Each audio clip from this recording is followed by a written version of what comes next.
Salut Laurie, comment tu vas? Salut, ça va et toi? Très bien, je suis très heureux de te recevoir sur Serial Entrepreneur. De même, très heureuse d'être là.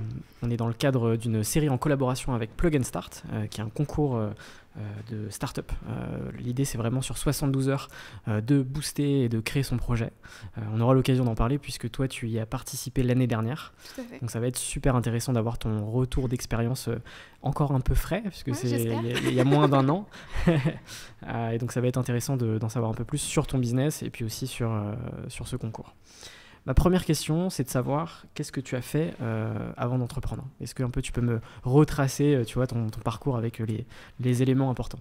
Ok, alors moi mon parcours je pense qu'il est assez général. J'ai fait un bac ES, je suis partie sur un DUT Tech Deco parce que je savais pas trop quoi faire, donc je suis restée dans le général. Après ça j'ai vraiment voulu me spécialiser dans le luxe parce que j'ai toujours été fascinée par ce secteur, donc j'ai fait un bachelor en marketing et management du luxe à l'UIML. J'étais un peu frustrée de ne pas trouver forcément des stages, etc. dans le milieu qui me plaisait, donc j'ai fait une année de césure parce que j'ai trouvé en fait un stage en assistante chef de produit bijoux fantasy, qui était en fait à temps plein, donc je me suis dit allez on va tenter l'expérience. Et puis après j'avais un rêve de gamine de partir aux États-Unis, donc j'ai fini mon année de césure aux États-Unis. Je suis revenue, j'ai fait mon master en marketing et management du luxe, et donc c'est un peu là que l'idée d'entreprendre m'est venue. On est en quelle année là? On est en 2017? Là on est en 2016-2017. Et puis après, ça a fait son chemin, on va dire.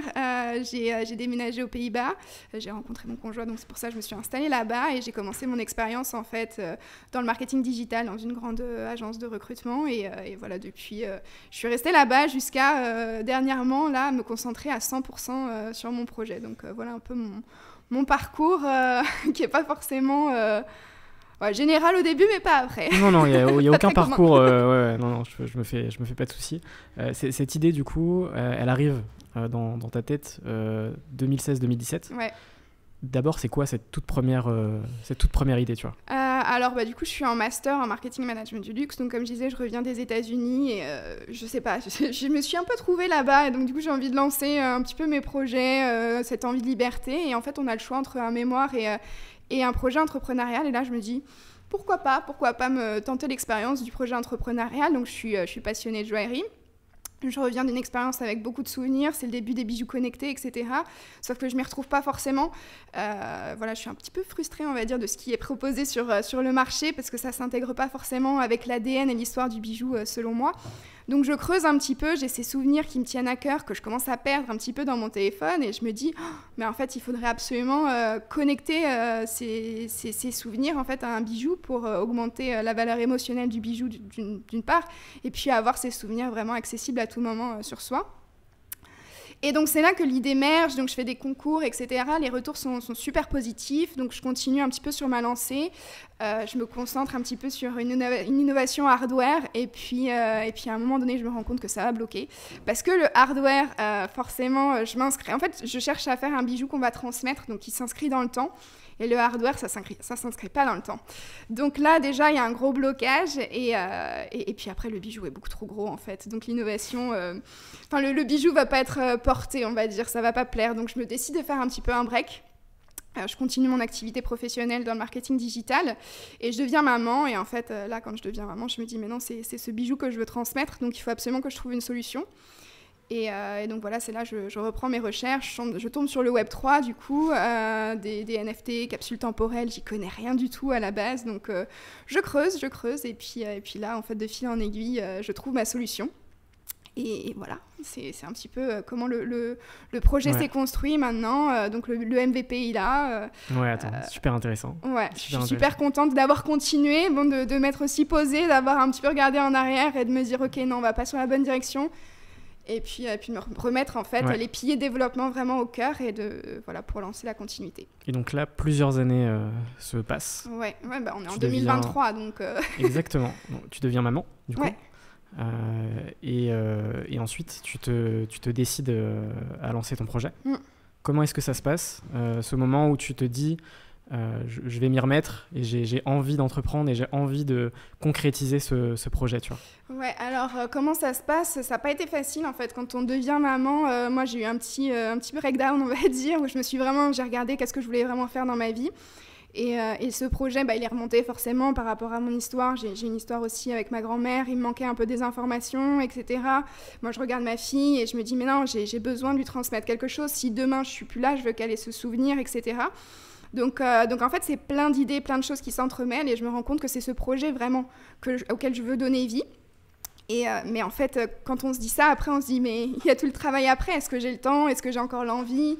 Donc ça n'a pas été un process assez facile. Je me suis un peu remise à l'étrier, on va dire, de fil en aiguille. Et puis au final, je me suis rendu compte que c'était vraiment ça qui me faisait vibrer. Donc voilà, j'ai continué. J'ai réussi à associer un petit peu salariat, vie de maman, projet entrepreneurial. C'était un petit peu compliqué, mais là, ça y est, je commence à me libérer un peu et on est à fond sur l'Umisoli. Et je suis encore plus convaincue que c'est vraiment le bijou que je veux léguer à ma fille. Donc la motivation est juste d'autant plus grande, je dirais. Et donc en avril dernier, donc en avril 2022, tu te retrouves au salon Go Entrepreneur. C'est ça.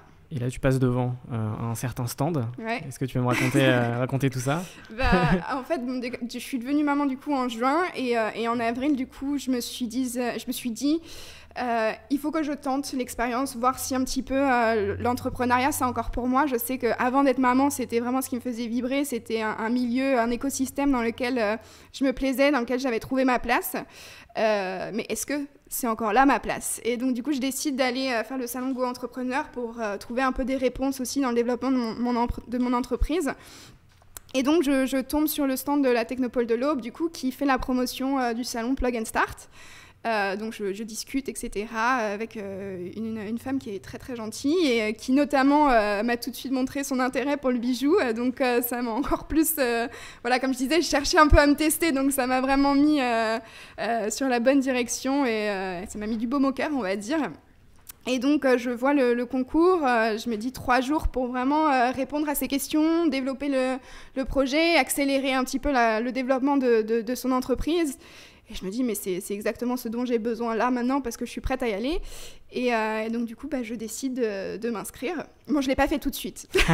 Il y a eu un petit temps de réflexion, quand même. Oui, il y a un petit temps de réflexion, parce que c'est une chose d'y réfléchir. C'est ça, c'est une chose d'y réfléchir, c'en est une autre de se dire... c'est bon, j'y vais, voilà. Moi déjà, quand je suis allée au salon Go Entrepreneur, c'était la première fois que je me séparais de ma fille, donc c'était un peu difficile. Là, je me disais, je pars pour 3 jours, j'actionne vraiment un bouton, c'est-à-dire que je me fais un peu la promesse de commencer ce projet. Et je me teste aussi, donc je me mets un peu en danger. Et donc, j'ai pas postulé tout de suite, mais bon, je me suis quand même décidée. Ok, et donc tu candidates. Et comment est-ce que tu l'apprends, le fait que tu es sélectionnée, du coup, pour faire Plug and Start? Alors, on m'appelle, donc je crois que c'était un petit peu en avance par rapport au délai, donc j'étais complètement surprise, je me suis dit, il va y avoir un problème dans ma candidature. Vous avez oublié une photo. C'est ça, je ne m'attendais pas du tout à avoir la réponse, et au final, non, le projet est sélectionné, donc déjà, c'est un grand waouh, ok, je ne suis pas la seule à y croire, donc voilà, le projet plaît. Donc j'étais super contente et tout de suite il faut s'organiser pour voilà, comme je disais, j'ai ma fille qui est en bas âge, donc mais c'était sûr que j'allais le faire en fait tout de suite. Je me suis dit c'est absolument l'expérience que je recherche, c'est absolument le test et l'aventure en fait qu'il me faut maintenant pour relancer le projet, donc j'y vais les yeux fermés. Et donc Plug and Start, tu m'as dit que c'était 72 heures. Est-ce que tu peux m'en dire un peu plus et qu'est-ce qui se passe sur ces 72 heures? Qu'est-ce qui s'est passé pour toi sur ces 3 jours? Plein de choses et pas que pour moi, hein. C'est vraiment... on se retrouve en fait avec plein d'autres entrepreneurs, solo entrepreneurs ou en équipe et c'est un peu une communauté, c'est un peu comme une colonie de vacances, on va dire, mais alors, c'est pas du tout des vacances. Une colonie de travail. C'est ça, voilà, c'est 72 heures qui sont super intenses. On rencontre plein d'experts. Bon, déjà, on est entouré parce qu'on a 2 mentors. Et puis vraiment, dès le début, il y a une petite entrée en matière, mais après, on s'installe et on commence à travailler et on s'arrête jamais jusqu'à la fin. Bon, il y a quand même pas mal de moments cool, networking, etc. C'est vraiment 3 jours qui sont intenses, mais qui sont formateurs, qui sont... Enfin, voilà, c'est assez incroyable comme expérience à vivre. Et donc, toi, quand tu arrives à Plug and Start, tu as ton idée. Et qu'est-ce qui se passe, du coup, quand tu quittes Plug and Start? J'ai des axes de développement, j'ai des choses à vérifier aussi, parce que comme je disais, je lance un projet sur le Web3 alors que moi je suis pas du tout du Web3. J'ai rencontré des experts de l'INPI, des experts de la communication, des experts technologiques, des experts de tout milieu. J'ai reçu beaucoup de questions, beaucoup de retours. Et puis surtout, en fait, ça m'a donné plein d'axes de développement, plein de pistes que j'avais pas forcément creusées, des problématiques que j'avais pas forcément vues en fait sur mon chemin, mais qu'il faut absolument que j'anticipe là, maintenant, tout de suite. Donc pour moi, je dirais que je repars avec un peu une to-do de 5 pages pour faire avancer le projet, des choses qu'il faut absolument que je règle dans l'immédiat, d'autres auxquelles il faut que je réfléchisse, mais au moins ça me donne un petit peu une roadmap sur les prochains mois avec des choses qui sont absolument fondamentales. C'est ça, des cases à cocher qui sont fondamentales pour le développement de Lumisoli. Ok, super. Qu'est-ce que ça t'a apporté d'un point de vue business, mais aussi humain, tu vois. D'un point de vue business, tu m'as dit justement que tu as une grande to-do. Ouais. Mais d'un point de vue humain, j'imagine que ça a été aussi beaucoup de rencontres, beaucoup d'échanges, alors aussi bien avec les personnes de Plug & Start et de la Technopole, mais aussi bien avec les entrepreneurs qui participaient également à ce concours. Ouais. Comme je disais, en fait, je pense que ce que je retiens aussi beaucoup du Plug & Start, c'est que chacun était vraiment dédié, était très... j'ai ressenti beaucoup de générosité en fait pendant ces quelques jours, aussi bien des entrepreneurs que des experts, des mentors, de l'organisation. C'était vraiment beaucoup de générosité, des gens qui sont aussi très attachés à leur patrimoine régional, je dirais. Et ça, moi, c'est quelque chose qui me touche énormément parce que les souvenirs, c'est aussi du patrimoine. Comme je disais, c'est vraiment un héritage et donc c'est des valeurs sur lesquelles on a vraiment réussi à se reconnecter.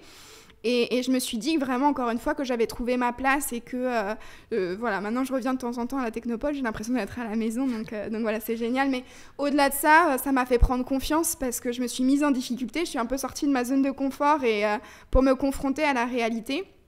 Et depuis, je me suis pas arrêtée, on va dire. Je pense que ça m'a vraiment donné le coup de boost nécessaire pour me faire prendre confiance au projet, me faire prendre confiance en moi aussi. Ça m'a apporté un réseau qui est incroyable. Je reviens à la Technopole assez régulièrement et à chaque fois, je rencontre des personnes qui sont, encore une fois, très généreux avec leurs conseils et leur accompagnement, mais surtout, voilà, un support, un soutien. Donc moi, comme je suis solo fondatrice, on va dire, c'est absolument essentiel. Et les autres entrepreneurs, donc il y en a qui sont à plusieurs, bien entendu, il y a des équipes, etc. Il n'y a pas énormément de solo-entrepreneurs, je sais que c'est quelque chose qu'on ne recommande pas forcément. Mais pour le coup, je me suis sentie vraiment poussée et accompagnée par tous mes collègues. Ça a créé des relations, voilà, je suis encore en contact avec pas mal de personnes qui étaient aussi là pour défendre en fait leur projet et tester leur projet. Et franchement, humainement, c'est incroyable de vivre ça. Ça crée des liens vraiment intenses. Et voilà, c'est vraiment une expérience au-delà du professionnel, une expérience humaine que je recommande. Est-ce que tu peux me raconter un moment fort pendant ces 3 jours? Alors j'imagine qu'il y en a eu plein. Est-ce que tu peux m'en sortir un en particulier qui t'a marqué ou qui t'a fait un déclic sur certains sujets, tu vois, potentiellement? Alors oui, il y en a énormément, il y a eu beaucoup de déclics. Et après, comme je disais, c'est surtout cette générosité et cette collaboration humaine entre les entrepreneurs qui m'a marquée, notamment, comme je disais, j'étais solo et sur 3 jours, en fait, on rencontre tellement de gens, on a tellement de choses à faire qu'on n'a pas le temps forcément de travailler sur son pitch deck. Du matin au soir, on est occupé, on a un agenda. Et donc, je me suis retrouvée un peu en difficulté avant de présenter mon pitch deck parce que j'avais réussi à le travailler un peu en rapidité, mais quand même, j'étais assez fière de ce que j'avais fait. Mais j'avais encore des points de doute, etc. Et quand on est solo, en fait, prendre du recul sur ce qu'on prépare pour être sûr que tout est nickel, on ne peut pas forcément le faire tout seul. Et j'ai demandé du coup de l'aide à un autre entrepreneur qui m'a vraiment gentiment aidée, qui a revu toute la presse avec moi, qui m'a posé des questions, qui m'a vraiment confrontée un petit peu à ce que j'aurais pu voir pendant la présentation avec le jury. Et puis qui m'a aidée surtout, il m'a dit « Ah non, ça, je le mettrai pas » ou « Je rajouterai, là, il te manque une info ».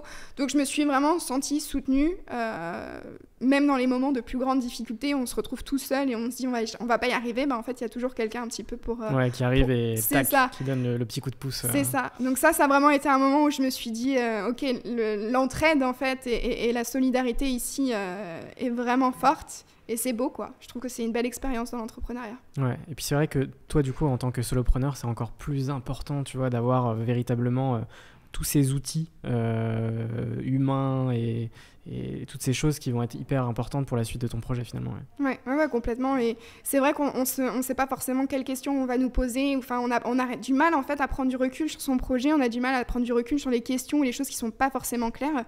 Et de vraiment avoir toutes ces personnes autour de nous qui vont lire le projet, qui vont nous écouter, qui vont nous poser des questions, et puis qui nous aident aussi à relire un petit peu nos travaux, ça fait vraiment gagner un temps incroyable parce que c'est des choses auxquelles on n'aurait pas été confronté si on était resté tout seul dans notre coin à développer notre projet, quoi. Donc, non, vraiment, la solidarité, la générosité, moi, c'est vraiment ce que je retiens en fait de ces 3 jours. Alors, qu'est-ce qui s'est passé après Plug & Start ? Comme je disais, j'avais une to-do. Comment s'est passée cette to-do ? Ouais, je suis rentrée chez moi, je me suis dit, par où je vais commencer ? Parce que là, j'ai revu un petit peu tous les points essentiels. Je suis restée en contact avec mes mentors qui m'ont aussi beaucoup aidée. Donc, on s'envoyait des mails, etc. Je leur faisais part un petit peu de mes questions. Je leur disais, voilà, j'en suis là et j'ai avancé sur ça, mais là, j'ai un blocage. En fait, je suis vraiment restée en contact avec mes mentors, mais aussi avec la Technopole. Je suis revenue plusieurs fois. Enfin, vraiment... j'ai réussi à avancer, mais j'ai pas avancé toute seule. J'étais vraiment accompagnée, même après le Plug & Start.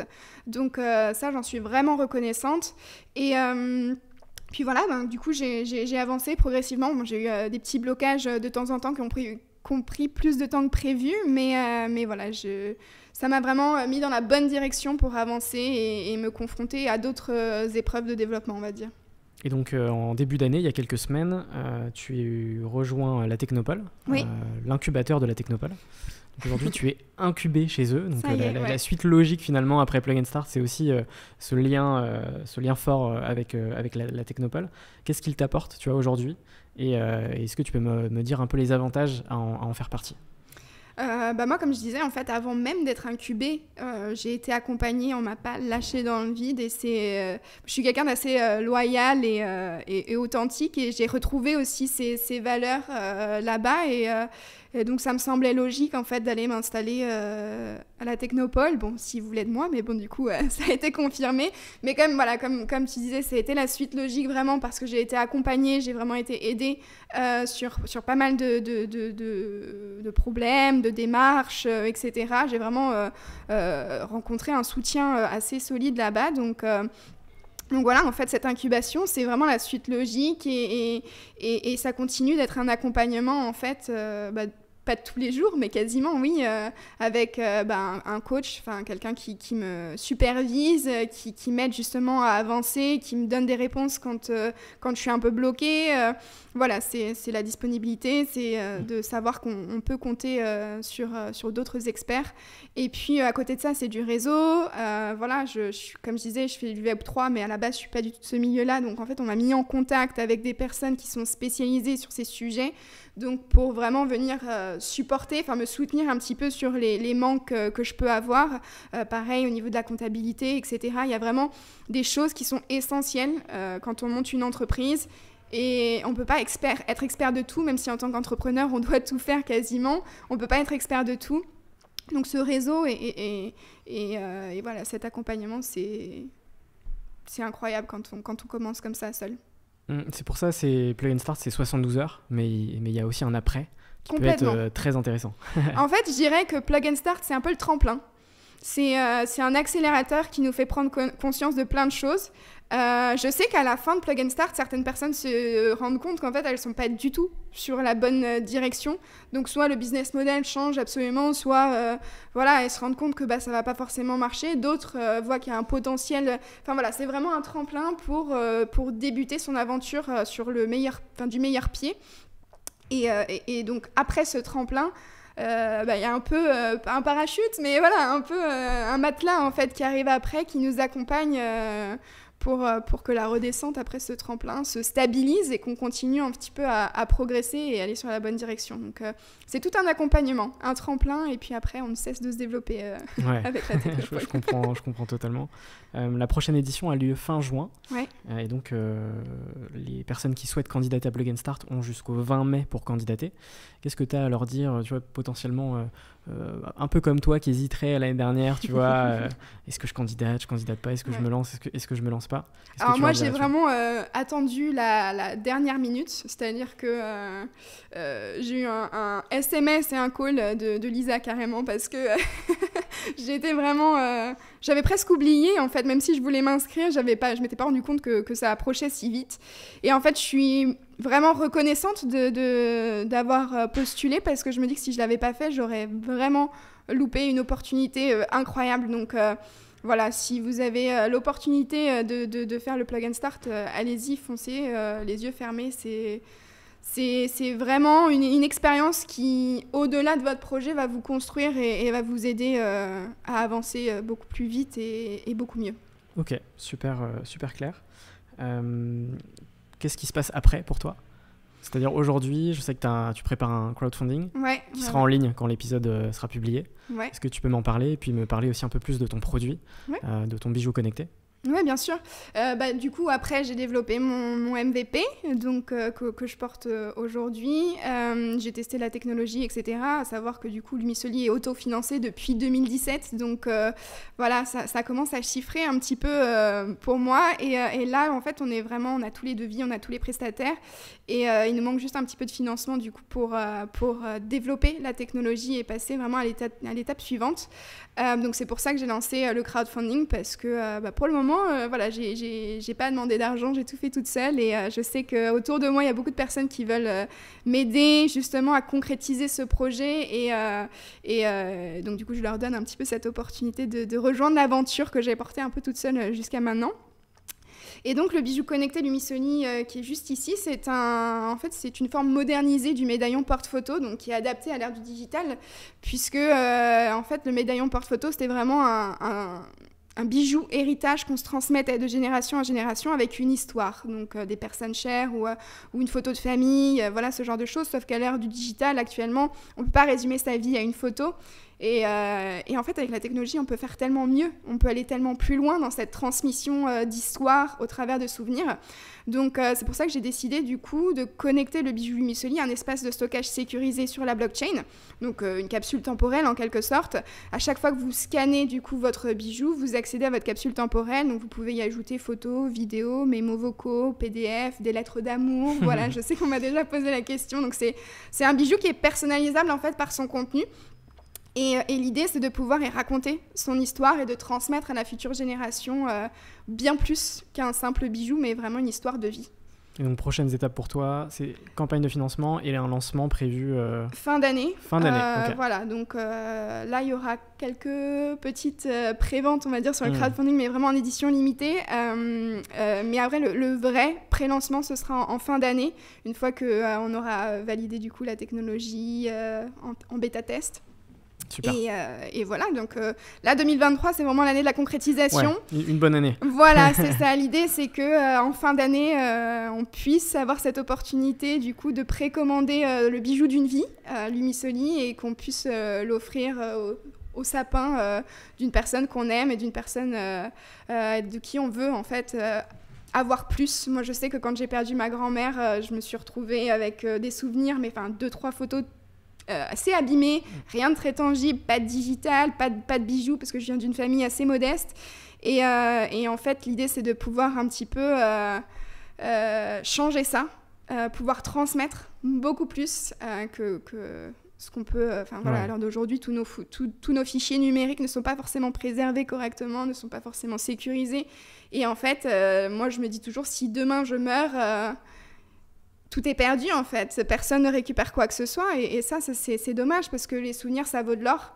Donc voilà, je voulais simplement leur offrir un petit peu l'écrin à cette valeur pour transmettre plus. Et puis toi aussi, ton objectif avec ce projet, c'est intégrer tes valeurs et notamment le côté durable et éthique du produit. Complètement. C'est ça. Ouais. Comme je disais, c'est vraiment le bijou d'une vie en fait. Donc on va pas en racheter 15 000, on va pas le mettre à la poubelle. Et pareil dans le choix de notre technologie. Donc encore une fois, on utilise la blockchain qui est beaucoup moins énergivore que les technologies Web 2, donc cloud ou autres. Et à côté de ça, pareil, dans la conception du bijou, en fait, on s'est fixé des objectifs d'éco-conception. Donc l'idée, c'est il y a des choses qu'on ne pourra pas forcément retirer complètement, mais de faire notre maximum pour viser la neutralité. Donc voilà, c'est un bijou qui s'inscrit dans le temps, donc il doit aussi être respectueux et responsable par rapport à notre environnement. Super, donc une belle trajectoire depuis Plug and Start. Ouais, complètement. Et j'espère que la suite sera tout aussi belle. De toute façon, on mettra les liens en description, aussi bien de Plug and Start, mais aussi de ta campagne de crowdfunding. On va passer aux dernières questions de cet épisode, avec quelques petites questions rapides. À chaque fois, tu as évidemment le temps d'y répondre, puisqu'on est dans un podcast. La première, c'est qu'est-ce que tu fais pour aller mieux ? En tant qu'entrepreneur, on en a des montagnes russes. Je pense que des fois, il faut juste s'arrêter, prendre un petit peu de temps pour soi, se remettre un petit peu les idées au clair. Je sais pas, faire une balade ou aller chez le coiffeur, peu importe ce qui vous fait plaisir. Mais à vouloir trop forcer sur quelque chose, des fois, en fait, quand ça bloque, ça bloque. Donc voilà, pour aller mieux, je fais une séance de sport ou je vais marcher je vais promener mon chien, prendre l'air, regarder, voir autre chose et après on y retourne et tout de suite ça va mieux. Quel est ton plus grand rêve ? Mon plus grand rêve, ce serait vraiment que l'Umisoli fasse une différence dans les familles, de se dire que voilà, l'idée c'est de pouvoir le transmettre de génération en génération, un peu suivre son arbre généalogique au travers d'un bijou et l'histoire des vies, ne plus avoir de questions sur mais attends, c'était qui cette personne, c'est quoi cette photo, vraiment être dans la continuité et faire une différence dans cet héritage de patrimoine. Et puis dans le long terme, j'espère que l'Umisoli, ce sera une grande marque et que je pourrai moi aussi transmettre cette marque, pourquoi pas à ma fille dans l'avenir. Ça, ce serait un vrai beau rêve. Ouais. C'est quoi ta plus grande peur ? Comme je disais, je me dis que si demain je meurs, si je m'éteins, en fait, mon histoire, en fait, je l'emporte avec moi et ça, c'est vraiment une de mes plus grosses peurs et c'est pour ça que je me bats un petit peu avec l'Umisoli contre ça.